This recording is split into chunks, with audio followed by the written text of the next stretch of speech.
Danny, how's it going? Hey Mitch, how are we doing, man?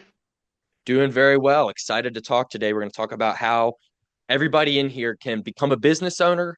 They can stack Bitcoin at a discount and they can turn their taxes into Bitcoin. So, giving less capital to Uncle Sam and more capital in your pocket. That's what we're here to talk about today. Love it. Looking forward to the discussion. Awesome. So, like I said, we'll do questions and answers at the last 20 or 30 minutes or so. So, bear with me if you have any questions, make sure to write it down and we'll get to it at the end. But without further ado, we'll get going here. So I wanted to start with this graphic here, which shows the tax code stacked vertically next to a basketball goal.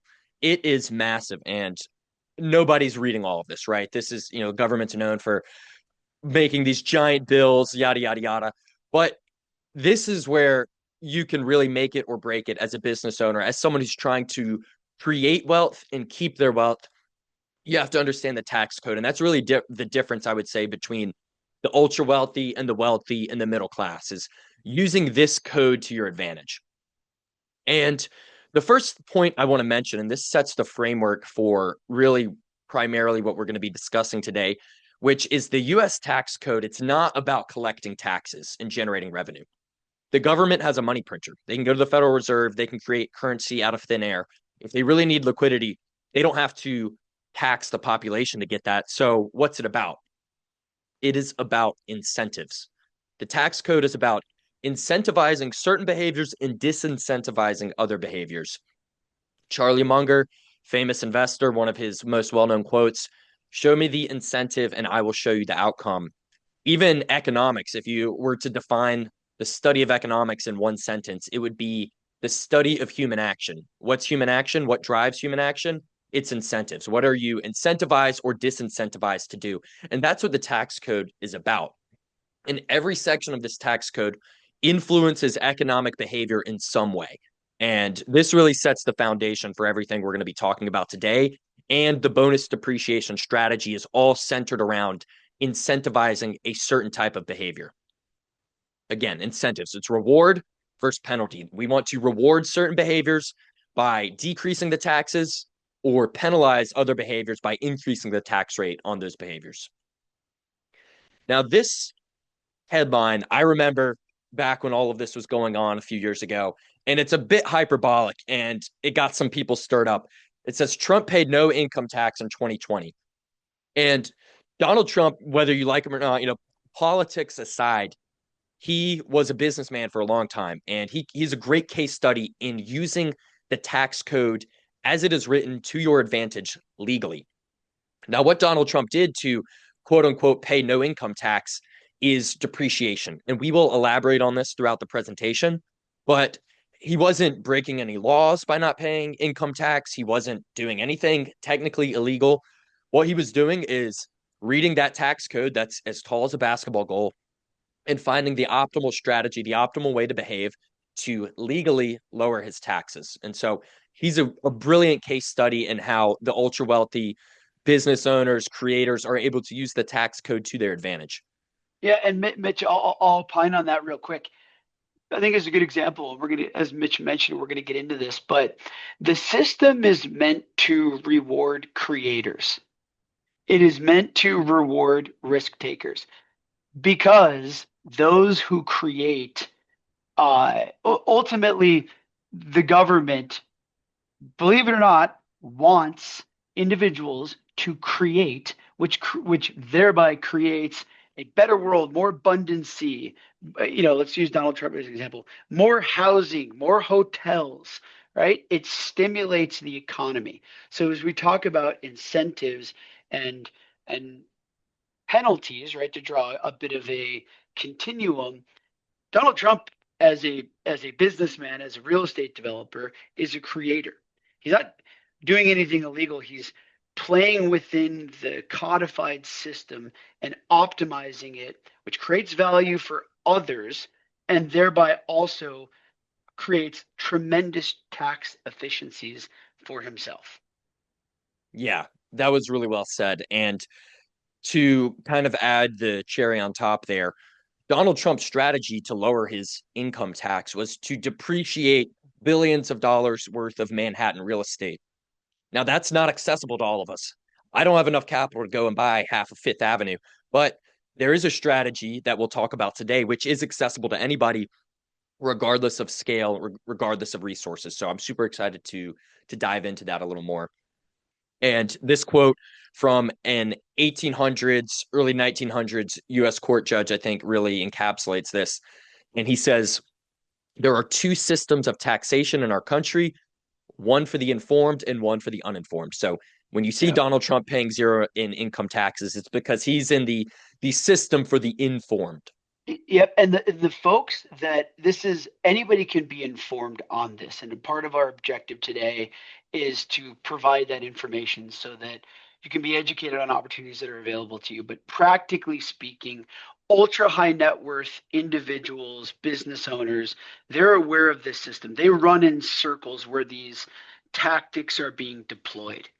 The tax system is set up to largely, I don't know if take advantage of is the right term necessarily, but for lack of a better term, it's set up to, you know, really keep those earning, 200 to seven to say 200 to $600,000 in annual income, regular W-2 income. That's where the tax money's coming from. It's that gap where there's a larger portion of, let's call it uninformed, if we're again drawing this continuum of informed and uninformed. Folks that are making 200 to $600,000 might feel like they're on the flywheel because they feel like they're not able to play these same games that the billionaires are playing, but that's just because they're not informed. You can play that game. Part of what we're here to show you today is that it's a game that anybody can play. Yeah, I'd second that. And if nothing else, what we want you guys to come away from this is more information, more education, because that is the ultimate currency is knowledge. And I'm assuming everyone in here or almost everyone is a Bitcoiner in some fashion. If you found our content, if you found this webinar, you're probably somewhat interested in Bitcoin. And this idea of education, I think, is a second layer, right? So there's the first layer of if we think of money and economics as a game, level one of the game between the informed and the uninformed is the informed know that you need to buy hard assets. The uninformed save in cash. They save in dollars. They don't buy Bitcoin. They don't buy stocks. They don't buy real estate. They don't buy Bitcoin miners. They don't do any of that. And so I would view this tax conversation as just another level up, right? So if you're informed on level one, you know you need to buy hard assets. Level two is you need a tax optimization strategy. And Yep. Danny mentioned this briefly, but this system is designed to reward those who take risks and take ownership and create value and disincentivize, more passive or less risk-seeking behavior. I want to preface this with the context for all of this for this entire webinar is the one big beautiful bill that was passed in July of this year, and it enables 100% bonus depreciation. We'll talk about that in a few more slides. We'll give some tangible, quantifiable examples of how this works. But the idea behind this bill is the government has nearly $40 trillion in debt, and they're increasing that debt by about $2 trillion every year. And if you've been around in financial circles, you've probably heard the phrase grow out of the debt. That's what this bill is trying to do. So they're trying to incentivize and give business owners more capital today, people that create value for society, they build businesses, they hire employees, they produce goods and services. The government wants those people to have more capital today by leveraging these tax codes so that they're able to create more. And then the idea is over the next couple of years, that's going to grow the economy, which will allow us to service the debt without having to just tax the population into oblivion today. If, high level, if you look at all the actions over the last year, it's all about the debt problem, right? We had Doge to cut spending. We had the tariffs to try to have an immediate cash grab. The big, beautiful bill is a continuation of that strategy, which is to accelerate growth by giving business owners more capital today. Now, business owners, what are they doing? They're taking risk, right? If you're just working a job and you have a salary, you're producing some amount of value for society, but your risk is a lot lower because you can always find another job. You're not necessarily putting your own capital into the business. You don't have as much skin in the game.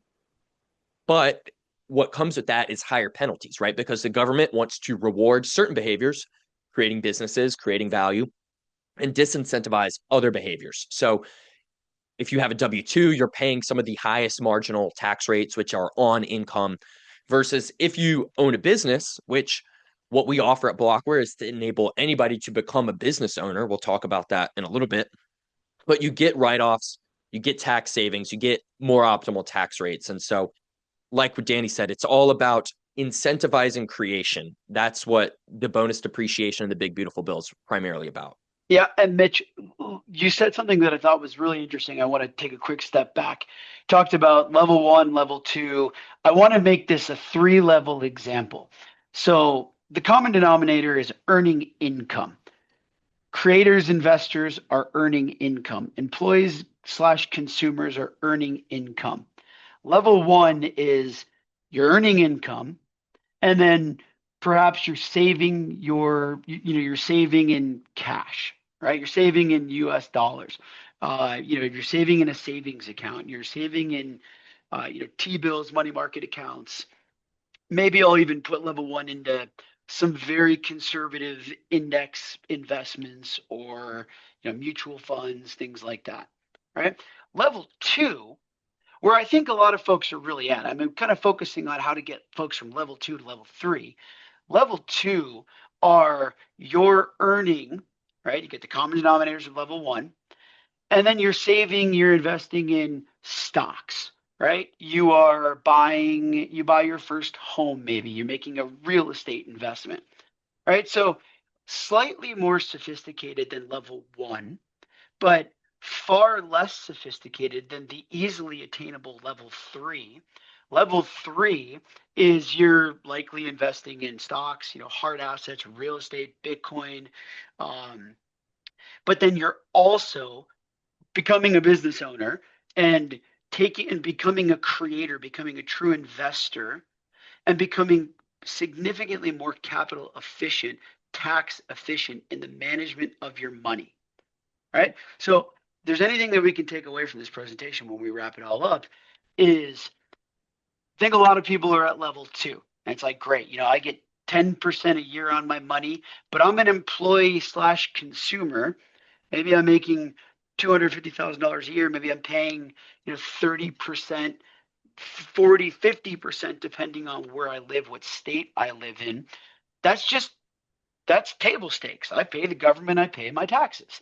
But, I take my money and I invest it in stocks, and that gets 10, 12% a year, and that grows. And by the time I'm 60 years old, I'll be in a wonderful spot to retire, and I'll draw upon my 401k and so on and so forth. That's the story. That's the level two. That's where most, you know, conventionally successful individuals in this country are at. And to wrap this up by looking at the creators slash investors, I think this risk perspective is this is really well put together. And shout out to one of our clients actually who helped us think this way. He may be on this presentation, and so appreciate it. Um, as you look at the rewards, we've kind of hit the risk side. So if you're an employee, a consumer, a W-2 income, you're kind of you're trapped in this high marginal tax rate, federal tax, state tax, income tax world.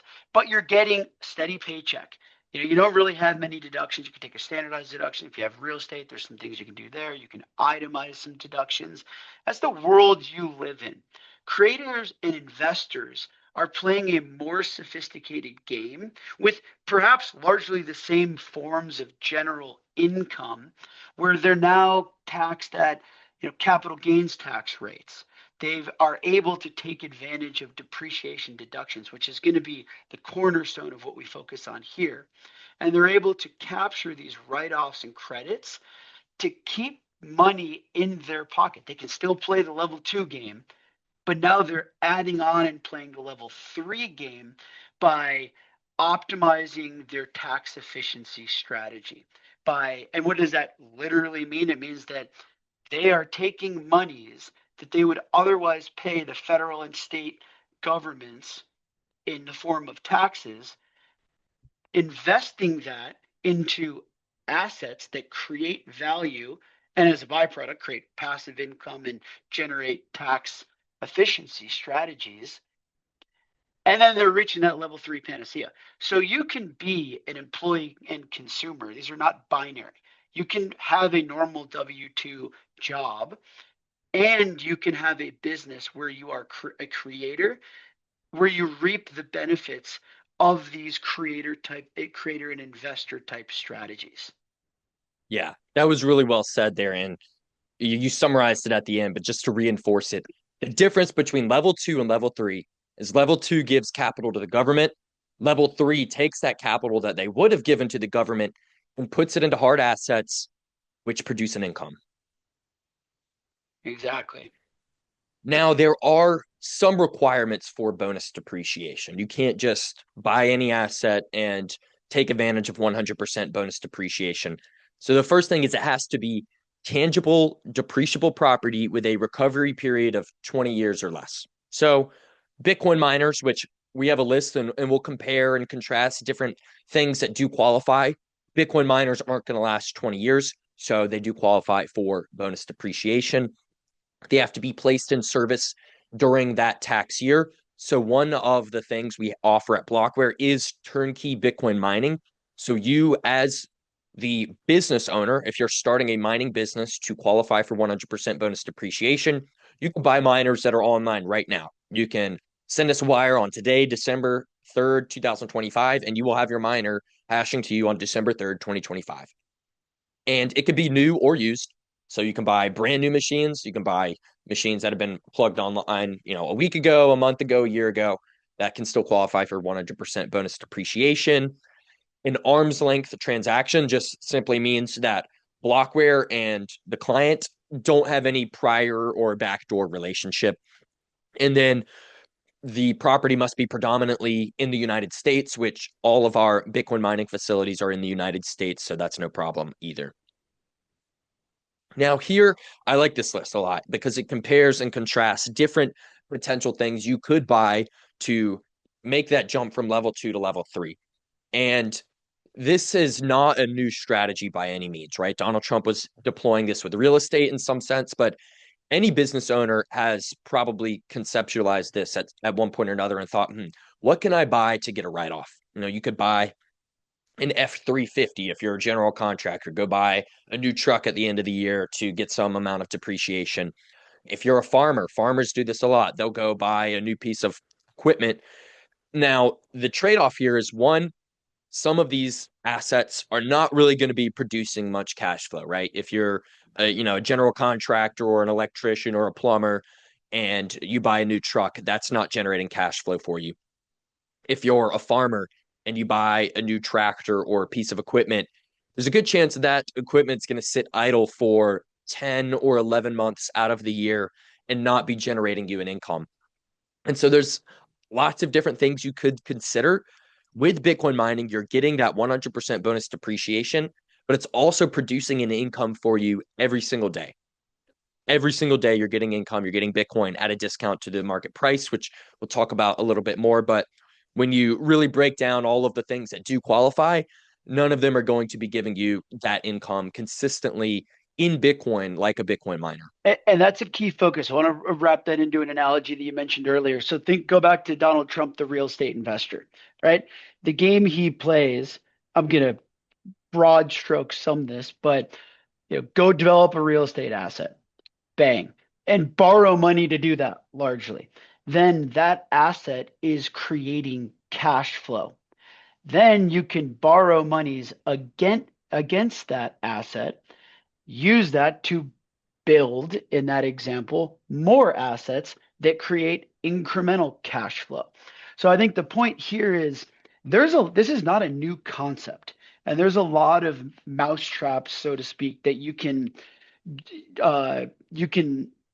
have access to bonus depreciation eligibility.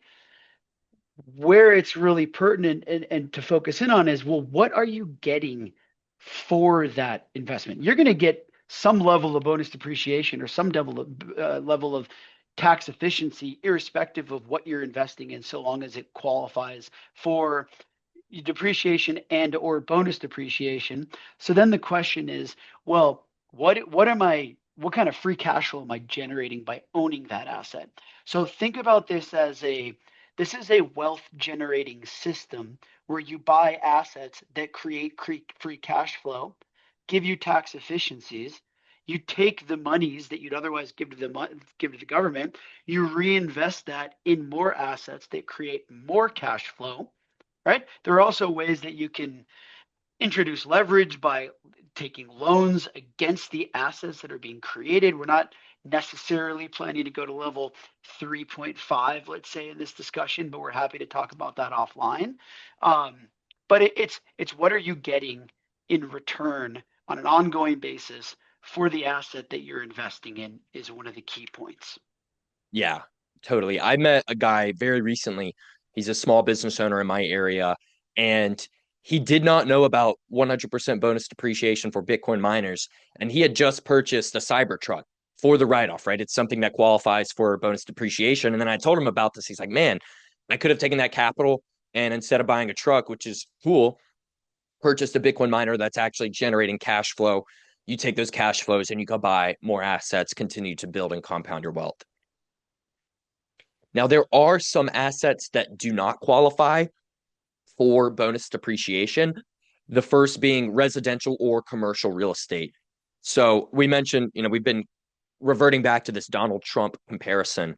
He was able to depreciate his income to zero because he owned billions and billions of dollars worth of New York City real estate. So even though his depreciation schedule was not 100% in a single year, it was over the course of multiple decades. Because he had such a large quantity of real estate, he's able to, still get 10 to $100 million in annual write-offs. That's, I'm not going to be able to buy $1 billion worth of real estate. So this is another advantageous thing about bonus depreciation with Bitcoin mining when you compare it to real estate, which is the primary asset people look to for a write-off and for cash flow. You're going to be getting that depreciation much, much quicker. If you buy $1 million worth of Bitcoin miners in 2025, you're decreasing your taxable income by $1 million in 2025 versus if you have $1 million worth of real estate, you're doing straight line depreciation over a couple of decades, you might be depreciating about 40 or 50,000. And we have some examples later in the presentation to show you guys. Land, not depreciable, intangible assets like BTC itself, that's not depreciable, right? You can't take $1 million, go on Coinbase and buy Bitcoin and depreciate that. That's not how it works. And then other assets, there are other assets that don't qualify either. But the primary ones that people are considering for depreciation, it's going to be real estate. That does not qualify for 100% bonus depreciation. And I like this slide a lot. Here we are comparing the immediate tax savings with bonus depreciation versus without bonus depreciation. So if you had straight line depreciation over 20 years, you're writing off a piece of real estate, you're only initially going to free up $20,000 of capital, right? So in this example, your business earned $1 million in income for the year, and you're going to take that $1 million and you're going to buy $1 million worth of Bitcoin miners. 100% bonus depreciation, your taxable income drops to zero. You're saving $400,000 in taxes, assuming your tax rate is 40% when you combine state and federal. But if you buy $1 million worth of real estate, okay, you could depreciate $50,000 of that. That still leaves $950,000 in taxable income. You're only saving $20,000 there because you're only offsetting $50,000 worth of income. So huge difference up front in terms of the tax savings here. And even think about we don't have an image for this presentation, but think about the compounding factors here. And the cash flow, and there's a number of kind of ways you can look at this. But if you're looking at like a multifamily real estate investment, let's say that, because that's kind of the right side of the screen, what are you generating on that $1 million? 15% maybe cap rate on an annual basis. You also have the real world headaches of tenants, pipes break, toilets clog, so on and so forth. There's a lot of intangibles that go into that. So your taxable income is reduced by $50,000 in this example. You're generating 10 to, let's say 10 to 20% annual return on that asset, right? So that's your free cash flow. And you're saving $20,000, right? And let's say you take that $20,000 and you go put it into the same mousetrap, right? You get the same derivative impact of that, and you can kind of keep flywheeling that over and over and over and over and over again. And or if you look at it from the Bitcoin mining example, which is more of the left side, to Mitch's point, you're saving $400,000 immediately at time zero, right? What if you take that $400,000 and you then go put that back into the mousetrap? Then you're saving, the equal percentage of the $400,000 on next year's tax, right? Let's just say you did this and you get the, refund next year. It hits in the 2026 tax year type thing. And you're generating, 20, 30, 40, 50, 60, 70% operating return, operating margins on that business, right? So think about this more so like you're acquiring $1 million business. What is the free cash flow that $1 million business generates, right? And then what are the tax savings, which are effectively you can look at as income, so to speak, that each strategy generates for my $1 million business? And we're using a round number here, but you can do this at $100,000. You can do it at $500,000. Do it at $10 million. It's just the size of your business that you're starting. And then what gives you the best legs? What's the best strategy to grow your business? All right. So we'll unpack that a little bit further, but Yeah. yeah. And when your business is producing Bitcoin, that Bitcoin, the price of that Bitcoin, assuming you're bullish on Bitcoin, your income's going to grow, right? Your real estate cash flow income is not going to increase as the price of Bitcoin increases.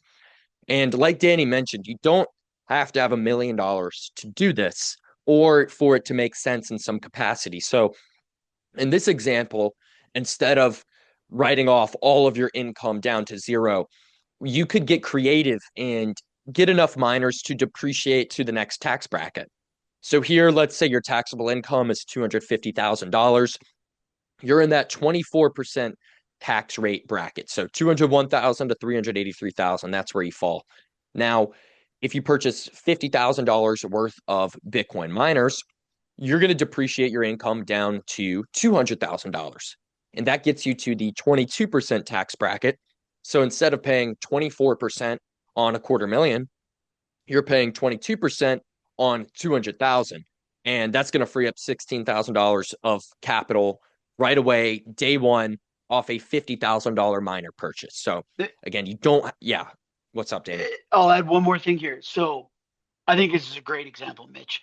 And another way that the pros play this game, if you look at the tax rates on the left, what do you notice a number where the drop is pretty damn, it's pretty significant, right? Like what my attention goes to is, let's say the 32%. If I can get 32% down to 22%, or if I can get 24% down to 12%, then I'm the tax rate at which my income is taxed is significantly reduced. So not to get too cute with it, but I'm already on the soapbox here. Take this same example, and it's $250,000 of income to start with. If I can get my income, if I can make an investment, so would that be, $150,000, $160,000, and I can now get my income down to $96,000, $95,000. Now I'm getting taxed on a much lower number, that $95,000, at a tax rate that is 12% lower than I'd otherwise be taxed on. So I'm basically winning on both sides of this. I'm keeping more money in my pocket that I can do whatever I want with. But if I'm thinking about this as a wealth generating system, I have more money to put back into this to get my tax rate down to 12% in this example next year as well. Exactly. Yeah, there's some pretty big gaps here for sure. The 12 to 22% at the 100K level, the 24 to 32. So these are things, you want to consult with your CPA. None of this is technical, financial, or tax advice, but there's definitely some strategies here and there's room for creativity. Now, here is a similar example, but we're highlighting here the income generated from Bitcoin mining. And this is where we're really going to shift from the tax aspect of it to more of the Bitcoin mining. And I know we're kind of pushing up against the clock here, and I want to leave time for Q&A. So we'll wrap up here in the next 5 or so minutes. But with that $1 million purchase of Bitcoin miners in this example, 40% tax rate, bonus depreciation, your income down to zero, you're saving $400,000. And this is updated for current Bitcoin market conditions. That $100,000 or that $1 million worth of Bitcoin mining equipment, every month you're going to be earning about $20,000 in net profit. So this is current, Bitcoin price about $90,000. You're going to be generating about 50K worth of Bitcoin revenue every month with those miners. You're going to be spending about $30,000 on electricity. So your net free cash flow every month on this $1 million miner purchase would be about $20,000 under the current market conditions. Yeah, and without belaboring it, think about it simply. I've got $1 million business. I own $1 million business now. That business generates $50,000 of revenue every month. It takes me $30,000 to service that. That's the cost side, generating $20,000 of free cash flow every month. And just by making the initial capex, I'm saving $400,000 that I'd otherwise take and just pay my taxes with. Yeah, it's brilliant.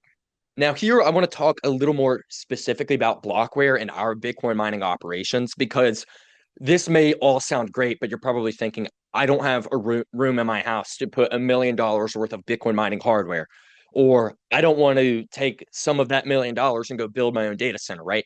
Because the data center infrastructure does not qualify for 100% bonus depreciation. So if you're buying transformers and shipping containers and different electrical infrastructure to actually run a Bitcoin mining facility, not all of those resources qualify for 100% bonus depreciation. So the optimal tax strategy is going to be putting as much of your capital as possible in the miners themselves, in the ASICs themselves. And so at Blockware, we have created what we call the CapEx light model of Bitcoin mining. So we view Bitcoin mining as somewhat of a pie, and there's 3 layers to this pie. The very bottom layer is land and power. You need this, you can't get around it. You got to have a place to put your miners, and you have to have a power source to run these machines. The second layer is the infrastructure and the operation. So, like I said, the transformers, the shipping containers, everything else, all of the infrastructure, the employees to handle the day-to-day operations of the facility. That's layer 2. Layer 3 is where we position our clients. And if you have all of this pie, you have layer 1 and you have layer 2, what can you put on top of that pie? You can put compute. That can be high performance computing AI servers, or it can be Bitcoin miners. And so Blockware, where we position our clients, is that top section of the pie. You're not building your own site. You're not deploying time and money into doing that. You're not handling the day-to-day operations yourselves. You're simply buying the compute layer and you get to generate all of the revenue that you get to receive all the revenue in Bitcoin that those miners earn. Right there. And Just to quickly wrap a bow around that because it'll transition, I think, well into this slide, which we can move through quickly, is Bitcoin mining is simple. It's not easy. Our business was invented to make something that is inherently hard with a lot of moving pieces, very simple for ordinary investors, capital allocators, where you don't have to worry about all the overhead that goes into time. Time is the one can't get back. But I don't have to go cut land and power deals. I don't have to go build out data centers. I have to operate those data centers. I can make a capital investment into Bitcoin mining computer servers and generate the revenue that is associated with it, where my cost side is effectively almost unilaterally just the energy that those machines do. So we got to be the best at everything. You're not going to be the best at anything. We have a specialized model that also enables our clients to be hyper specialized in reducing their overhead and focusing just on owning the asset and generating the yield associated with that asset. Yeah, Danny, you're going a little bit Optimus Prime mode on the mic. You're cutting out a little bit, but yeah, just to clarify for anybody who wasn't able to pick up on that, you're saving time, you're saving capital, right? You can't build a data center overnight. You're not going to be able to, do that in time to qualify for bonus depreciation for this year. So our model, you save time, you save capital. And you can see tangibly where this plays out when you compare the Bitcoin break even price or cost of production for Blockware clients versus companies that are known as Bitcoin miners, but they occupy this entire stack, right? Blockware clients are in the top right here, compute, Bitcoin mining. Some other companies, they own the entire operation, right? And so this, there could be advantages to that. But what it does is it is going to increase your time and your cost for mining Bitcoin. And so when you factor in all of the additional overhead and all of the additional operating expenses, Blockware's cost of production for next generation miners, S21 XPs at 7.5 cents per kilowatt hour, you're producing one Bitcoin for about $60,000 per coin. So you're buying it at basically a 50% discount. You have significant operating margins versus other companies in this space because they're paying not just for electricity, but they're also paying for employee salaries, maintenance, yada yada yada, executive salaries, all these other additional forms of overhead. They have a much higher break-even price or cost of production. So when you divide all their costs by the amount of Bitcoin they're mining, they're actually paying north of $100,000 per Bitcoin that they mine versus if you're a Blockware client, you have one upfront cost, which is the computer itself, and one operating cost, which is the electricity to run that machine. And so we call this the CapEx light model, gives you a much lower break-even price, which will position you incredibly well during bull markets as well as bear markets. And here, this chart shows that cost of production over time.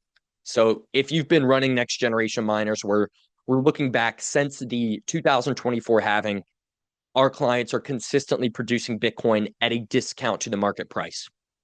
So if you're, you know, one of your goals here, like we've talked about for most of this presentation, is tax savings. But you're also trying to stack Bitcoin, right? The title of this presentation is turning taxes into Bitcoin. So one way to acquire Bitcoin would be to go on an exchange and set up a dollar cost average and buy Bitcoin every day. If you do that, you're acquiring Bitcoin at this black line. That is the Bitcoin price. Now, the green, orange, and blue line shows the cost of production per Bitcoin with Bitcoin mining because you're using electricity as the input rather than dollars, right? So your exchange rate is compute and electricity per Bitcoin rather than dollars per Bitcoin. So the traditional dollar cost average is acquiring Bitcoin at this black line. It goes up and it goes down, but it's higher than the cost of production or the cost of acquisition if you're mining Bitcoin. And like we said, right now, the latest generation miner, which is the S21 XP, you're effectively buying Bitcoin at about $60,000 per coin every Yeah. single day. So I think about this as it's a risk management play as much as anything. You're going to get the tax efficiency on the CapEx irrespective of your buy, right? So if you go buy these machines, you have a one-to-one correlation on reducing your taxable income. But then as I look at it on the carry, I don't necessarily care. I mean, this is a motionless dollar cost averaging into Bitcoin.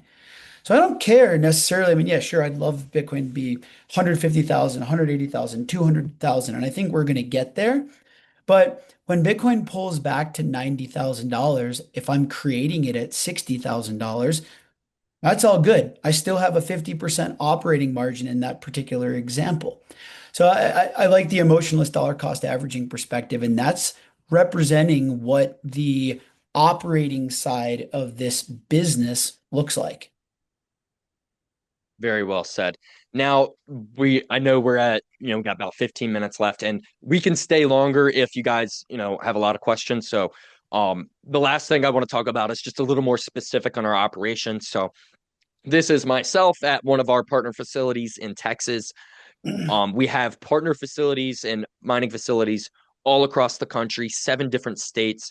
And I'll let Danny elaborate on this a little bit, but it really is a risk mitigation play, right? One of the advantages of mining with Blockware is you can diversify your business, right? This is what this presentation is about. It's about building a mining business. You can diversify that across multiple facilities, multiple different geographies, multiple jurisdictions, and energy grids, most importantly. And so that way you're not having all of your eggs in one basket. If Yep. all of your miners are in North Dakota and a blizzard sweeps through and there's 3 feet of snow, you might be offline for 2 weeks or a month, right? And so with Blockware, you're able to strategically diversify your operation across multiple facilities, but you have the simplicity of one ecosystem. So you have one dashboard for revenue, for the aggregated uptime of all your miners. You have one billing platform for your electricity, super simple, super clean, and incredibly risk mitigated. Yeah, I mean, the simple way to put it is like, what if I told you there was a way that you could make a dollar for dollar investment by and lower your taxable income and generate 30, 40, 50, 60, 70% operating margin on the, carry for that business? Sounds pretty great, right? Well, it is unless it goes wrong. So that's where we focus our business in making sure that we have risk mitigated operations. To Mitch's point, the easiest way to do this is to diversify the locations of your machines, right? Geographic risk is a big risk. We think that geopolitical risk is another major risk, which is why we've chosen to only expand within the United States. We've looked at foreign jurisdictions. The risk factor is a little high. We're actually seeing it play out right now with some of these, once opportunistic nations. We're seeing, Paraguay, Uruguay, Ethiopia, for example, not looking quite as opportunistic as they had a year ago when, great, I can get 4 or 5 cent power there, but you got to have this stuff running for 2, 3, 4, 5, 6 years because if you get burned on this, that's where the whole thing goes sideways. So it's about managing risk, which is central to our model. Yeah, and additionally on the US versus non-US, you don't get the bonus depreciation if it's outside of the US. So we mentioned before there's the 50% requirement. That doesn't mean, half your fleet is in the United States, half of it is elsewhere. The IRS looks at each individual computer as a write-off, right? As, you have a serial number, this machine, this piece of hardware qualifies for bonus depreciation. So even if you were trying to mine outside of the US, you would have to ship those individual units to the states for at least 50% of the year to qualify. So there's a lot of reasons and a lot of, to mine within the US, property rights is definitely the first and foremost. You're not going to have that confidence anywhere else that you're going to be able to deploy this capital and, have it continue to operate profitably for the next couple of years outside of the US. And lastly, we'll talk about this. If you've been following our content, you almost certainly know about it. But we have a marketplace and it's built on Bitcoin. You can buy Bitcoin miners turnkey, zero lead time. You don't have to talk to a salesperson. You can do all of the paperwork on the marketplace. It gives you transparent analytics in real time. Whether you have miners now, you can see how your active fleet is performing. Or if you're a prospect and you're looking to buy miners, you can go on here. You can buy, you can see all of the data about an individual unit before you make a purchase. You can see its revenue, energy consumption, uptime, cost, everything you need to know. We have a profitability calculator built in, so you can calculate your future profits based on your market expectations. We have a learning center, so a bunch of resources on here that help you understand Bitcoin mining because information is a currency. And also, if you are an active miner and you want to get liquidity on your machines for whatever reason, you can list your miners here for sale, real time. It's a real free market. We don't set the price for these. These are set by existing Blockware clients. Yep. I mean, we focused this presentation 70% on the tax code, the why, the how you can be a business owner, how you can play these games that most people, 95% of people in this country think are unattainable. The truth is, If you have income, you can play this game, right? We did not focus extensively on Blockware, but the high level is we've been doing this since 2017, which is longer than basically anybody in this space. If you've been in Bitcoin for a while, you know that these these years are like Narnia worlds. It's a lot of years, or dog years, right? Is maybe a better analogy. Um, but we have sites that are geographically dispersed throughout the United States. We have a marketplace that is a really kick-ass Bitcoin native asset that enables turnkey buy and sells of machine. It brings liquidity into the picture, and we're expanding very quickly. This has been since the big beautiful bill passed. This has been a huge catalyst for our business, and we're seeing a lot more maybe non-traditional non-Bitcoiners, so to speak, come into the space. And the Bitcoiner in me, doesn't love this statement, but I'll say this doesn't even need to be a Bitcoin denominated play. This is a US dollars in, tax efficiency, immediately received, energy arbitrage, free cash flow generating business.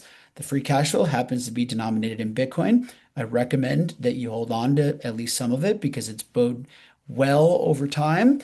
But you could just sell to cash immediately, and this is just a great cash flowing business.